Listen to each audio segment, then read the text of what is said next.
Good morning, Team Impact. Just getting situated here. We are moving on today. So today, let's just talk about the week here. We have a short week, Monday, Tuesday, Wednesday. Then we're off for 6 days, which is beautiful. So you won't have any homework over those 6 days. But I do want to mention to you that Khan Academy is due this Wednesday at 7 a.m. So make sure that's done. Number one. Number two, we're going to hit some review today over dot plots. I'm going to return the quizzes back if you're at home.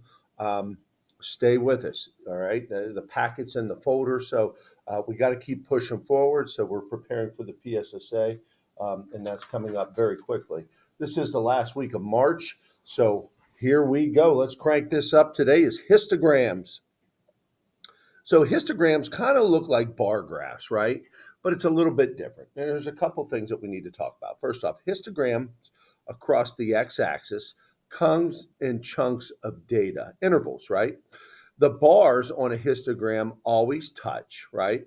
So that's important, and they're always the same width, all right? So you can compare data. So again, another way to display statistical data. Here we go. Histogram shows data in intervals,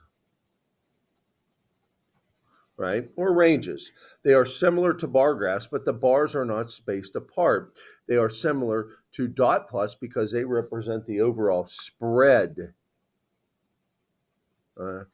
and shape of the data. So, what would we use this for? All right, so we would talk about spread and shape. We could talk about ranges of data, age ranges, right? We could talk about that. We could talk about decades. Decades is 10 years, right? So a decade is 10 years. We could talk about something like that. So it's talking about not specific data, but we're talking about data over time, right? Over time. All right, letter A. All right. So data from the National ACT exam is shown in the histogram to the right. How many scores were included in the data set? Okay. So we have to take a look at this. So what we're going to do is kind of just write the numbers above. That's what I say. I say this is 1, 1. Then I look over here. That's about a 17. That's about a 34. When I look up here, I'm bringing that over to about a 28. Here, we're going to call that about 16. And here, I'm going to call that about 3. So what we're going to do is go and take our calculator and we're going to add those numbers up, okay? And when we add these numbers up, okay, we're going to end up with a sum of 100. So there are 100 total scores in that, but across this is, don't get confused, 16 to 20, the ACT score of 16 to 20, all right, 34 people, all right? 34 number of scores scored that interval. Could have been 16, 17, 18, 19, or 20. So think of it that way. Here we go. I've got 1, 1. 11 to 15 is 17. 16 to 20 is 34. 21, this is 28. You're getting the idea. 16 and 3. Okay. So I like to do this probably at the beginning when I get a histogram. I like to take care of my logistical things there, okay? All right, so now let's answer some questions from this and see if we can get specific here. Which which range of scores represented 17% of the data? Okay, well, this is easy because when we're talking percents, right? When it's out of 100, that number is the percent. So 17 out of 100 is 17%. So it's 11 to 15, if that makes sense. All percents are out of 100. You can have a percent less than 1 or greater than 100. Number 2, all right, what percent of the scores are included in 21 to 25? What percent is 28%? Because it's 28 out of 100. Again, all percents are out of 100. What two ACT scores ranges make up more than 60% of the sample? More than 60. Okay, well, this is kind of easy here because we're just going to grab the two biggest ones, right? We need more than 60%. So if I take 34 and I add 28, those are my two biggest pieces right here. All right, and I add those together, I get 62%, which is greater than 60. So what age ranges? We need to write it down what they're asking us: 16 to 20, 21 through 25. The histogram is symmetrical. What does this tell you about the median and the mean? In which intervals, uh, in which interval would you predict the mean to be found? Okay, so when it's symmetrical, we want to use the mean. Remember, we learned that last week.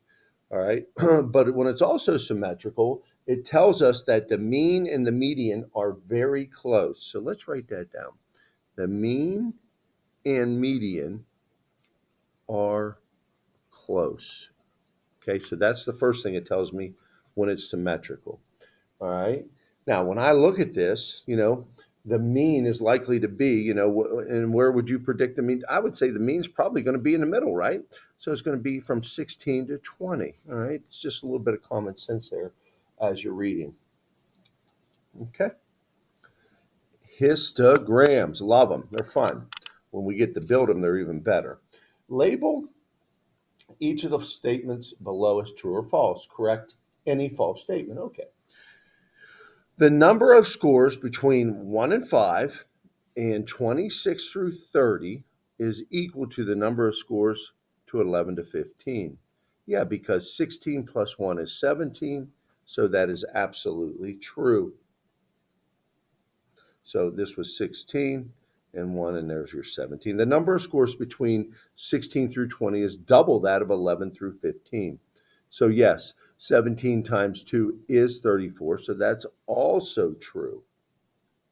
There are an equal number of scores between 11 through 15 and 26 to 30. Well, no, they're not. This is 17, that's 16, that is false.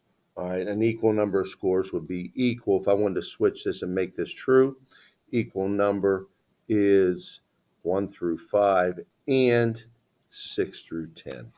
Okay, 1 to 5, 6 through 10. All right, we're into this thing. Pretty good stuff here today. Let's continue on. More histograms. Love them. They're fun, actually. Right? All right. First one. The local library surveys its patrons. All right. Those are the folks that visit it. Based on their age. Use the histogram below to answer questions 6 through 9. All right. First up. Determine the total number of library patrons surveyed. All right. So this is where we have to write our numbers above the bars. So this is what, 5? This looks to be about 8, 15. Sometimes you're guesstimating. This is 6, 2. This looks like 7. And here, I believe, would be about 12, right? So if we were to add all of these up, and for time purposes, all right, I'm going to go ahead and add those with my calculator and tell you that is 50 patrons. Okay. Now, how many library patrons are younger than 30? Okay, younger than 30. So here's 30, all right? So we need to add these two together because they're all younger, right? So 15 and 8 is 23. 23 patrons. Make sure you're labeling, right?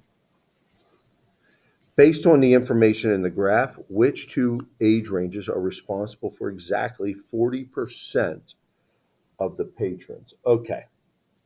Now, this is where we have to extrapolate or look ahead a little bit and take a look at this. So if the whole thing is 50, all right, and I double it to 100, all right, I'm going to get anything of those numbers would be doubled at 100%. All right. So what does that mean?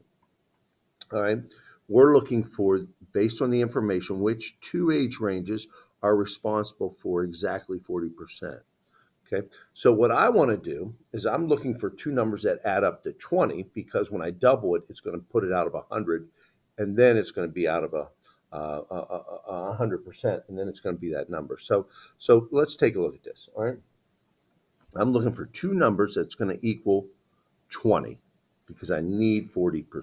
Okay, and I'll explain that a little bit better in a second. All right, so let's see here. 20 looks like right here 10 to 19 in this. So when I add these two together, 12 plus 8 is 20.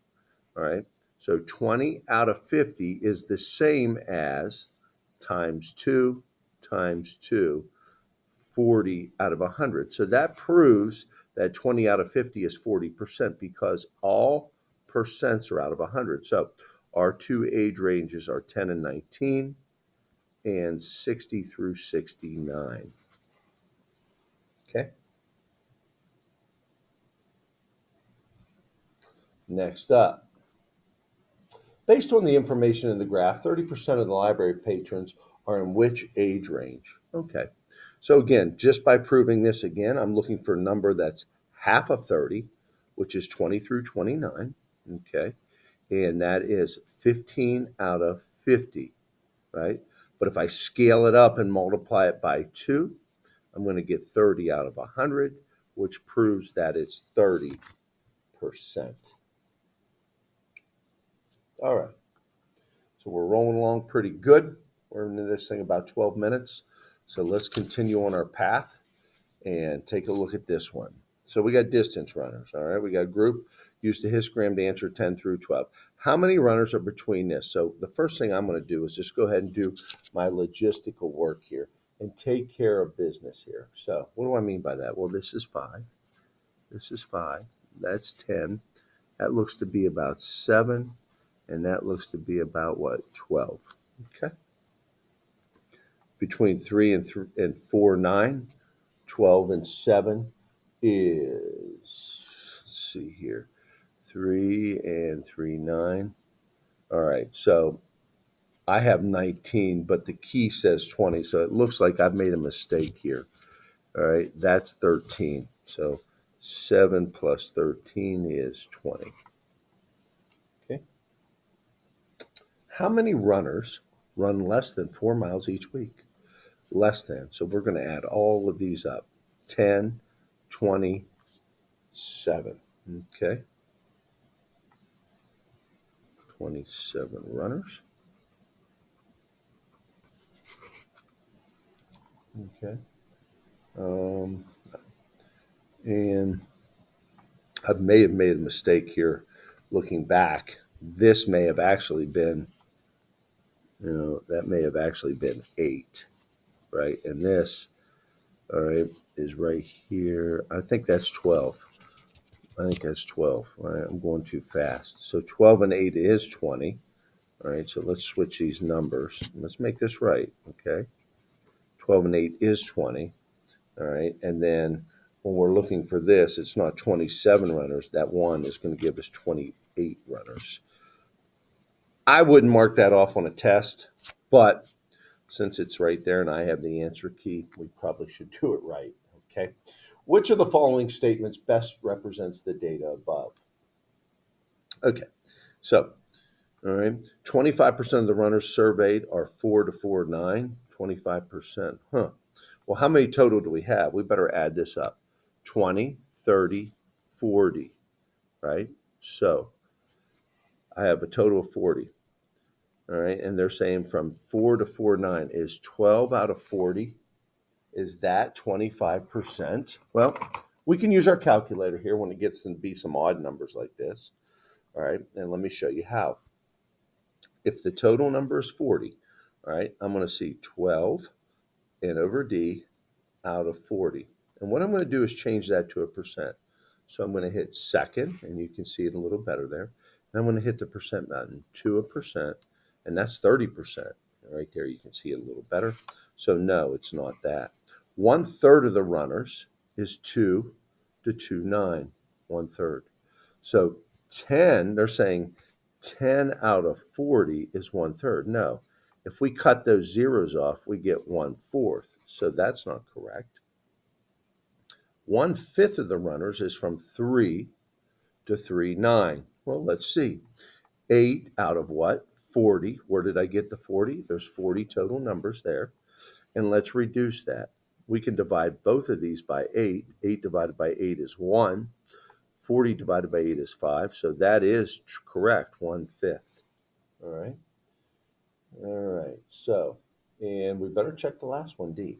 The number of runners surveyed who run less than 1 mile is equal to the number who run 3. No, because this is 5 and that's 8. So that is not true. It's just letter C.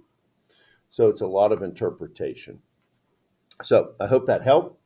That is today's lesson. If you flip it over, you can see the homework. Continue to do it. This test is going to be brutal at the end here. Okay, guys? Have a great day.